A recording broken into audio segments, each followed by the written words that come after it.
Hello guys, कैसे हैं आप सब। आज की वीडियो में मैं आपको बताऊंगा कि जब आप कोई सिलिकॉन कंडोम खरीदते हैं तो उसका जो होल होता है यानी एंट्री होल होता है, क्या उसकी कोई अहमियत होती है या नहीं होती। मेरे पास इस टाइम ये कई कंडोम हैं, साधारण बेल्ट कंडोम है, प्रीमियम बेल्ट कंडोम है, इसके अलावा ये वंडर कंडोम है, बिग थंडर है, ड्रैगन कंडोम है। हम बात करेंगे कि क्या इनके होल की कोई अहमियत होती है या नहीं होती।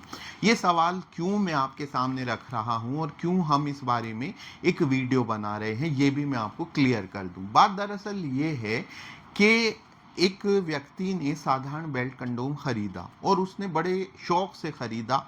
उसको ईडी की समस्या थी यानी इरेक्टाइल डिस्फंक्शन की समस्या थी। उसने बात की मेरे से इस बारे में कि सर मुझे ईडी की समस्या है, अंग में ढीलापन है, तो मैं क्या करूं। मैं अपनी पार्टनर के सामने शर्मिंदा महसूस करता हूं। मैंने उसको सजेस्ट किया कि आप ये बेल्ट कंडोम ले लो। उसने बेल्ट कंडोम ले लिया।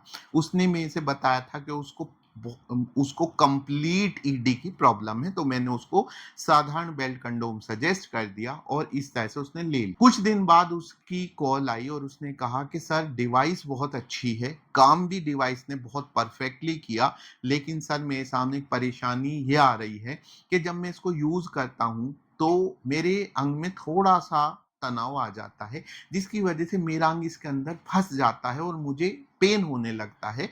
तो ये बड़ी समस्या आ रही थी। मैं उसकी बात सुनते ही फौरन ये इश्यू समझ गया क्या है। मैंने उसको समझाया कि भाई ये सिर्फ उनके लिए है जिनके अंग में बिल्कुल भी तनाव नहीं आता। उसके बाद मैंने उसको प्रीमियम बेल्ट कंडोम दिया, उसकी प्रॉब्लम सॉल्व हो गई। लेकिन तभी मेरे मन में यह आया कि मैं एक वीडियो बनाऊं और उसमें बताऊं कि जो सिलिकॉन कंडोम होते हैं उसमें जो होल होते हैं उनके साइज की कोई अहमियत है या नहीं है। तो गाइस, सबसे पहले मैं आपको दिखाना चाहूंगा, एक है वंडर कंडोम, एक है ये बेल्ट कंडोम। तो यहां पे मैं बताना चाहूंगा कि चूंकि जो बिना बेल्ट वाले कंडोम होते हैं वो स्ट्रेचेबल होते हैं, यानी ये वंडर कंडोम जो है, अगर मैं इसके होल को चाहूं तो मैं इसको स्ट्रेच कर सकता हूं और इस तरह से इसमें ये प्रॉब्लम नहीं होती है कि ये होल का साइज कितना है। वहीं ये जो बेल्ट कंडोम आप देख रहे हैं ये बिल्कुल भी स्ट्रेच नहीं होता है, तो इसका साइज फिक्स है। तो यहां पर पहली बात क्लियर हो गई कि सिलिकॉन कंडोम के अगर होल के साइज की बात करें तो बेल्ट कंडोम में तो इसकी इंपॉर्टेंस 100% होती है, वहीं बिना बेल्ट वाले कंडोम में इसकी इंपॉर्टेंस 100% से कम होती है। अब कितनी कितनी किस बारे में होती है वो मैं आपको समझाता जाता हूं। सबसे पहले तो आप ये बेल्ट कंडोम समझ लीजिए। बेल्ट कंडोम दो तरह के आपके सामने हैं, साधारण बेल्ट कंडोम और ये प्रीमियम बेल्ट कंडोम। अब मैं इनको स्ट्रेच करके इनके होल को स्ट्रेच करने की कोशिश करता हूं, लेकिन आप देखेंगे कि बिल्कुल स्ट्रेच नहीं हो पा रहे हैं।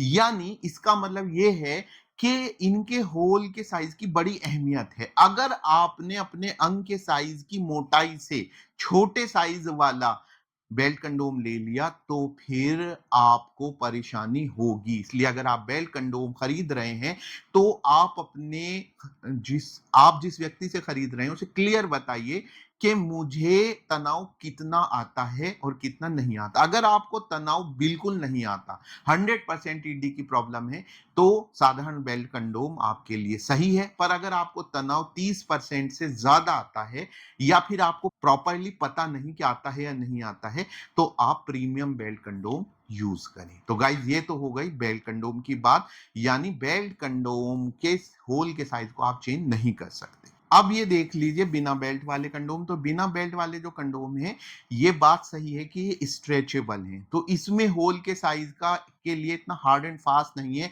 कि एक बार खरीद लिया तो वो आप पे फिट नहीं आएगा। लेकिन गाइज, यहां पे मैं आपको क्लियर करना चाहूंगा कि जब आप खरीदें तो आप डिस्कस करें आप जिस व्यक्ति से आप खरीद रहे हैं, क्योंकि जेसीबी कंडोम है या वंडर कंडोम है, इनके होल का साइज अगर ज्यादा बड़ा होता है तो ये सिंगल होल होने की वजह से फिसल सकते हैं।